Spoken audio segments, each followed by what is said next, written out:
Hello students, NMMS వీడియోలో భాగంగా ఈరోజు కూడా మిస్సింగ్ నెంబర్ని ఎలా కనుక్కోవాలి అనే విషయాన్ని నేర్చుకుందాము. నిన్న స్క్వేర్లో ఉన్న మిస్సింగ్ నెంబర్ని నేర్చుకున్నాం. ఈరోజు సర్కిల్లో ఉన్న మిస్సింగ్ నెంబర్ని ఎలా కనుక్కోవాలో తెలుసుకుందాం. ఇక్కడ చూడండి, 3 వృత్తాలు కనిపిస్తున్నాయి. ఈ వృత్తాలని కొన్ని సెక్టర్లుగా చేయబడి ఆ సెక్టర్లలో కొన్ని నంబర్స్ ఇచ్చారు. ఈ నంబర్స్ మధ్య ఉన్న సంబంధాన్ని బట్టి మనం ఇక్కడ మిస్ అయిన నెంబర్ని కనుక్కోవాల్సి ఉంటుంది అన్నమాట. ఈ మొదటి చూద్దాము. ఏమేమి ఇచ్చారు నంబర్స్? 1, 2, 3, 5, 8. వీటి మధ్య ఉన్న సంబంధం ఏంటి అంటే మనకి చూడగానే గుర్తు రావాలి. ఏంటంటే మనం నంబర్ సిరీస్లో కూడా చెప్పుకున్నాము. ఇవి గుర్తుపడితే ఫిబొనాచి సంఖ్యలు. ఫిబొనాచి సంఖ్యలు అంటే ఏం చెప్పుకున్నాం? ప్రతి సంఖ్య దాని ముందున్న 2 సంఖ్యల మొత్తానికి సమానం అవుతుంది. 3 అనేది 2 + 1కి సమానం. 5 అనేది 3 + 2కి సమానం. అంటే ఇటు నుంచి మనం చూసినట్లయితే 1 + 2 3 అవుతుంది. మళ్ళీ 2 + 3 5 అవుతుంది. 3 + 5 8 అవుతుంది. ఫిబొనాచి సంఖ్యల క్రమం అన్నమాట ఇది. ఇక్కడ ఏమొస్తుంది? ఇప్పుడు 5 + 8 ఎంత? 13. ఇది చాలా తేలిగ్గా ఉంది. ఇంత తేలిగ్గా మీకు రావు. ముందుగా మీకు అర్థం కావడం కోసం తేలిక తీసుకొని వివరించడం అయిందన్నమాట. ఇట్లా సంఖ్యల మధ్య సంబంధాలను కనిపెట్టి మిస్సింగ్ నెంబర్ని తెలుసుకోవాల్సి ఉంటుంది. ఇక రెండోది చూద్దాం. రెండో దానిలో నంబర్స్ ఏమేమి ఇచ్చారు చూడండి. 9, 2, 6, 3, 4. ఇందాక మనం ఒకే సిరీస్లో ఇట్లా వచ్చాం రొటేషను. ఇక్కడ చూసినట్లయితే 9కి 2కి ఏ సంబంధం ఉందో 6కి 2కు ఆ సంబంధం లేదు. 6కి 3కి కూడా లేదు. అంటే ఇట్లా చూస్తే మనకి ఏం అర్థం కావట్లేదు. ఇలాంటి ఛాన్స్ వచ్చినప్పుడు ఏం చేయాలంటే ఆపోజిట్ సెక్టార్స్ చూసుకోవాలి. ఒకదానికొకటి ఎదురెదురుగా ఉన్న సెక్టార్లో చూసినట్లయితే ఈ 2 ఉన్న సెక్టార్కి ఎదురుగా ఉన్న సెక్టార్లో 4 ఉంది. అంటే 2కి 4కి సంబంధం ఉంది. తర్వాత ఈ రెండింటిని చూసినట్లయితే 3, 9 ఈ రెండింటికి సంబంధం ఉంది. ఏం సంబంధం ఉంది? 2కి 4కి సంబంధం ఏంటంటే 2² 4 అవుతుంది. ఈ రెండింటి మధ్య సంబంధం కూడా 3² 9 అవుతుంది. అంటే ఎదురుగా ఉన్నది దాని స్క్వేర్ సంఖ్య. ఇక్కడ 6 ఉంది కాబట్టి 6కు ఆపోజిట్లో ఏమొస్తుంది? 6². 6² అంటే 6 36 అవుతుంది ఇక్కడ వచ్చేది. తర్వాత మూడోది చూద్దాం. ఇక్కడ చూడండి, 4, 7, 11, 64, 343. 4కి 7కి మధ్య 3 ఉంది తేడా. ఇక్కడ 4 ఉంది. ఇక్కడ 3, 4, 5 ఉందా? తేడా లేదు. కాబట్టి వీటిని కూడా ఇట్లా వరుసగా చూసుకుంటే కుదరదు అనమాట. మరి ఏం చూడాలి అంటే వీటికి కూడా ఆపోజిట్ ఏమైనా సంబంధం ఉందేమో చూసుకుంటాం. 4కి 64కి ఒక సంబంధం ఉంది. మీకు ఇంతకుముందు చెప్పినట్టుగా క్యూబ్స్ కూడా నేర్చుకొని ఉండాలి. మీరు కనీసం 10 సంఖ్యల క్యూబ్స్ అన్నా నేర్చుకొని ఉండాలి. ఇది 4 క్యూబ్ అనమాట. 4 క్యూబ్ అంటే ఏంటి? 4 × 4 × 4. 4 4 16, 16 4 64. అంటే ఎదురెదురు గళ్ళలో ఉన్న సంఖ్య చిన్న సంఖ్య యొక్క క్యూబ్ ఇక్కడ ఇచ్చారు. అట్లానే 7కి ఎదురుగా 343 ఉంది. 343 ఎలా వచ్చింది? 7 క్యూబ్. ఇది కూడా 7 × 7 × 7 343. ఇప్పుడు మనం కనుక్కోవాల్సింది ఏంటి? మిస్సింగ్ నెంబర్కి ఎదురుగా 11 ఉంది కాబట్టి 11 క్యూబ్ని మనం కనుక్కోవాలి. 11 × 11 × 11. 11 11 121. 121ని 11తో హెచ్ వేస్తే 1331 వస్తుంది. కాబట్టి మిస్సింగ్ నెంబరు ఇది అవుతుంది అన్నమాట. మీకు ఆన్సర్స్లో ఉంటుంది ఆ నెంబర్. మీరు జస్ట్ గుణించి చూసుకుంటే సరిపోతుంది. ఇంకో మోడల్ చూద్దాము. 4వ లెక్క. ఇక్కడ వృత్తంలో 3 సెక్టర్లే ఉన్నాయి. ప్రతి దాంట్లోనూ 3 డయాగ్రామ్స్ ఉన్నాయి. ఇక్కడ మనకి మిస్సింగ్ నెంబరు కనుక్కోవాల్సి ఉంటుంది అనమాట. ఇక్కడ ఉన్న సంఖ్యల మధ్య ఏ సంబంధం ఉందో అదే సంబంధం ఈ సంఖ్యల మధ్య కూడా ఉంటుంది. ఈ రెండింటిని బేస్ చేసుకొని మనం దీన్ని కనుక్కోవాలన్నమాట. ఇక్కడ చూడండి ఏమేమి ఉన్నాయో. 20, 9, 121. వీటి మధ్య సంబంధం ఏంటి? 121ని గుర్తుపట్టండి, 169ని గుర్తుపట్టండి. ఇవి 2 వర్గ సంఖ్యలు. వర్గాలు కూడా 20 వరకు నేర్చుకొని ఉండాలని చెప్పుకున్నాము. 121 అనేది 11². 169 అనేది 13². ఆ విషయం మనకు మనసులో ఉండాలి. 121 అంటే 11², ఇది 13². మరి 11 అనేది ఎలా వస్తుంది? ఈ పైన ఉన్న 2 సంఖ్యల నుంచి చూడగానే అర్థమైపోతుంది మనకి. 20 - 9 11. ఈ 11కి స్క్వేరే ఇక్కడ 121 అవుతుంది. అంటే ఏంటి సంబంధం? ఇక్కడ దీన్ని కూడా వర్తిస్తుందో లేదో చూద్దాం. 13² అనుకున్నాం. 169. 13 ఎలా వస్తుంది? 24 - 11. 24లోంచి 11 తీసేస్తే 13 వస్తుంది. మనం 13కి స్క్వేర్ చేస్తే 169 వస్తుంది.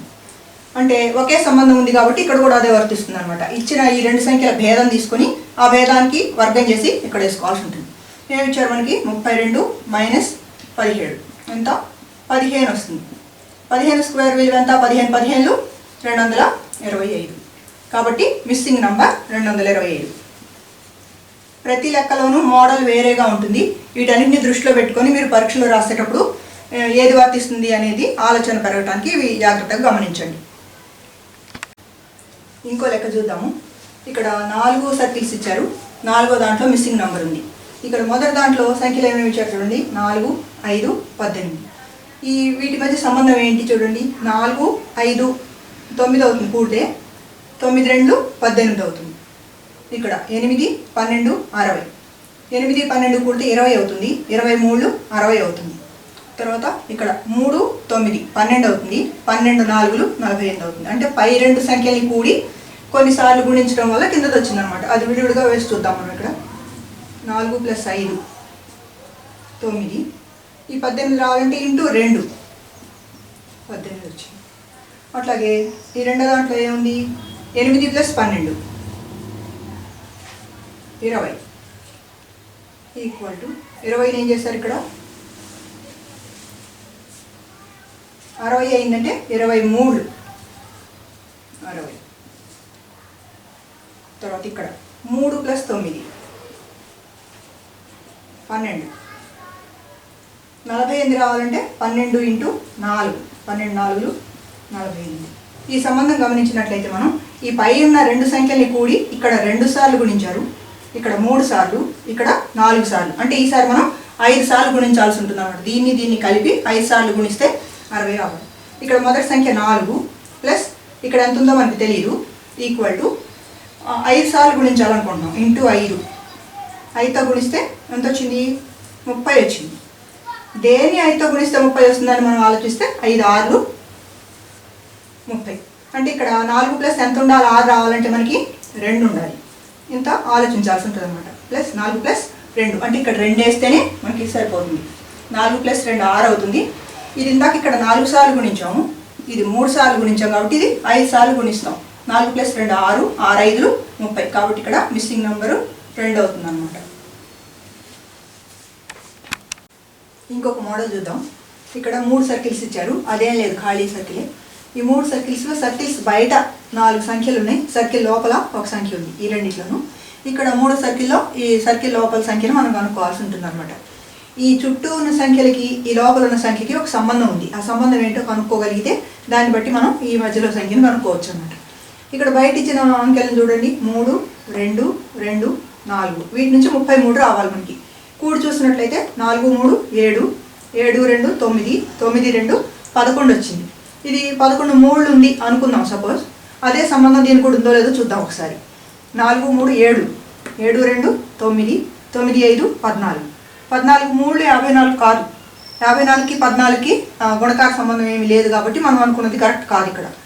ఇప్పుడు మరి 33 అంటే ఇందాక మనం కూడితే 11 వచ్చింది. ఒకవేళ వీటిని స్క్వేర్లు చేసినట్లయితే ఏమన్నా కలుస్తుందేమో చూద్దాము. 3 square plus 2 square plus 2 square plus 4 square. ఎంత ఇక్కడ 3 స్క్వేర్ అంటే 9, 2 స్క్వేర్ అంటే 4 ప్లస్ మళ్ళీ 2 స్క్వేర్ అంటే 4 ప్లస్ 4 స్క్వేర్ 16. కూడినట్లయితే 16 4 20, 20 4 24, 24 9 33. ఈ 33 ఎలా వచ్చింది? ఈ అవుటర్ నంబర్స్ యొక్క స్క్వేర్స్ చేసి స్క్వేర్లను కూడితే వచ్చింది. ఇక్కడ కూడా వస్తుందో రాదో చూద్దాం. 4 square plus 3 square plus 2 square plus 5 square. 4 square అంటే 16 ప్లస్ 3 స్క్వేర్ అంటే 9, 2 స్క్వేర్ అంటే 4, 5 స్క్వేర్ అంటే 25. ఇక్కడ 16 4 20, 20 25 45, 45 9 54 సరిపోయింది. కాబట్టి ఇదే సంబంధం ఇక్కడ కూడా మనకు ఉపయోగపడుతుంది అనమాట. అంటే ఈ బయట ఉన్న నంబర్లకి స్క్వేర్స్ చేసి కూడితే ఈ నెంబర్ వస్తుంది. ఏమున్నాయి బయట ఉన్న number squares? 3 square plus 6 square plus 5 square plus 4 square equal to 3 square అంటే 9, 6 స్క్వేర్ అంటే 6 36, 5 స్క్వేర్ అంటే 25, 4 స్క్వేర్ అంటే 16. వీటన్నిటిని కూడటంలో తేలిక ఉంది చూడండి. ఇక్కడ 16 9 ప్లస్ 16 25 అవుతుంది మనకి. 25 ప్లస్ 25 50, 50 36 86. మీకు ఎట్లా వీలైతే అట్లా కూడండి. మొత్తం కూడితే మనకి 86 వచ్చింది. కాబట్టి ఈ మిస్సింగ్ నెంబర్ 86 అని మనకి అర్థం అవుతుంది. ఇట్లా సంబంధం కనుక్కోవటంలోనే సక్సెస్ ఉంటుంది. ఇంకొక మోడల్ చూద్దాము. ఇక్కడ కూడా 3 సర్కిల్స్ ఉన్నాయి. 3 సర్కిల్స్లో 3 సెక్టార్లో సంఖ్యలు ఇవ్వబడ్డాయి. ఇక్కడ మిస్సింగ్ నెంబర్ అడిగారు. ముందు ఈ మూడింటి మధ్య సంబంధం ఏంటో చూద్దాం. కింద చిన్న సంఖ్యలు ఉన్నాయి, పైన పెద్దవి ఉన్నాయి కాబట్టి ఇవి రెండు కూడి చూద్దాం. 25 + 17 ఎంత? 42. 38 + 18 ఎంత? 56. ఇక్కడ 89 + 16 ఎంత? 9, 6, 15, 105. ఇప్పుడు వీటి మధ్య ఏమైనా సంబంధం ఉందేమో చూసినట్లయితే ఇవి మనకు చూసినట్లయితే 7 గుణిజాలుగా కనిపిస్తున్నాయి. 42 7 గుణిజమే, 56 7 గుణిజమే, 105 కూడా 7 గుణిజమే. అంటే ఇది 7 × 7 6, ఇది 7 × 7 8, ఇది 7 × 15. 105 అంటే 7 15, 6 8 15, 6 8, ఇక్కడ మిస్సింగ్ నంబరు 15 అనమాట. ఇట్లా కనుక్కోవాలి. ఇది వేరే సంబంధం. ఇంకో మోడల్ చూద్దాము. ఇక్కడ కూడా 3 సర్కిల్స్ ఉన్నాయి. సర్కిల్ బయటనే చిన్న నంబర్స్ ఉన్నాయి, సర్కిల్ లోపల పెద్ద సంఖ్య ఉంది.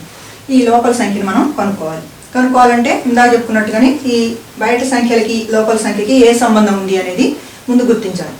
కూడి చూసామనుకోండి, 2 + 2 4, 4 + 3 7, 7 4 11. 11కి 48కి ఏ సంబంధం లేదు, సరిపోవట్లేదు కూడా. అందుకని ఒకవేళ స్క్వేర్ చేసి చూద్దాం.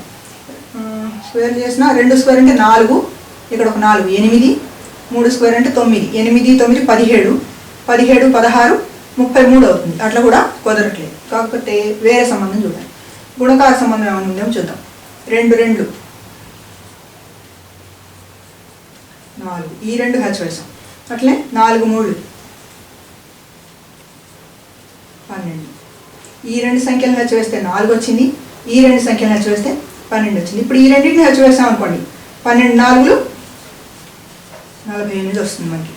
అంటే ఈ 2 సంఖ్యలు లబ్ధం, ఈ 2 సంఖ్యలు లబ్ధం చేసి మళ్ళీ మొత్తం గుణించిన వస్తుంది. 2 2 4, 4 3 12, 12 4 48. అంటే ఈ మొత్తం సంఖ్యల్ని గుణకారం చేస్తే ఈ మధ్యలో వస్తుంది అనమాట. తేలిగ్గా ఉండటం కోసం మనం 2 2 సంఖ్యలు తీసుకొని గుణించవచ్చు. ఇక్కడ ఏంటి? 8, 4 × 8 తీసుకున్నాం అనుకోండి, 4 8 32, 2 × 6 2 6 12. ఇప్పుడు 32ని 12తో గుణకారం చేస్తే వస్తుంది 12 2 24, 12 3 36 2 38. సరిపోయింది. అంటే బయట ఉన్న 4 సంఖ్యల్ని గుణిస్తే ఈ లోపల సంఖ్య వస్తుంది. ఇక్కడ చిన్న సంఖ్యలో ఇచ్చారు కాబట్టి మనం ఈజీగానే గుణించవచ్చు. 3 2 6, 6 4 24, 24 2 48 మనం రాసుకున్నాం. అంతే. మీరు రాసుకోవటం వల్ల ఎగ్జామ్లో టైం ఎక్కువ వేస్ట్ అవుతుంది. మెంటల్ క్యాలిక్యులేషన్ అంటే మనోగణన, మనసులోని గణన చేసి వేసుకుంటే ఈజీ అవుతుంది. 3 2 6, 6 4 24, 24 2 48. కాబట్టి మిస్సింగ్ నెంబర్ 48. ఈ విధంగా వీటిని కూడా మీరు నంబర్ ఆఫ్ టైమ్స్ ప్రాక్టీస్ చేస్తే సంఖ్యల మధ్య సంబంధాలు బాగా అర్థం అవుతాయి, సక్సెస్ అవుతారు. Thank you.